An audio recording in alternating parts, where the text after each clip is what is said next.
Mehir şefqatning bahası yo'q.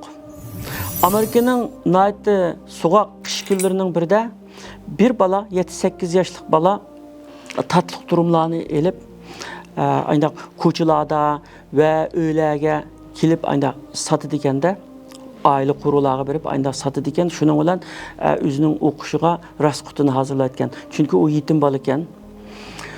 Kunlarning birida shu so'g'oq kunda faqat satanmaydı ekan buni.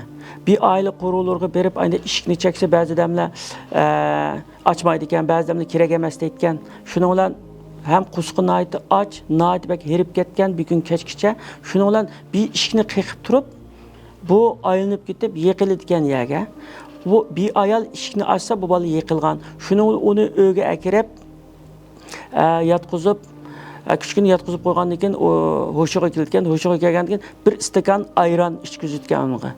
Ichkizgandan keyin onu ayranni ichib bulab, bu mengishga tamshil degan bola, ketay degandan keyin ma'qulmisiz keting deyotgan. Shuning bilan meningki qanchalik to'layman, qarzim qanchalik degandan keyin nimaga desa, mush bergan ayraningizga va menga qilgan yaxshiligingizga degandan keyin ayol deyotgan, mehr shafqatning bahosi yo'q deyotgan. Shuning bu ketadi ekan. 30-40 yılca vaqt ötüdü ekan. Bu arada bu doktor Howard deb atılıp çoğun bir doktorxonaning egisi bo'lgan. Shu chaqda bir kasalni naytı tiz qutqizish deb akirtgan doktorga.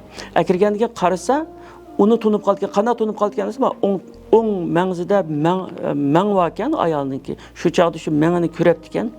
Şunu tunub qilib, buni nayt yaxshi qarab bir 2 oycha baqadi ekan.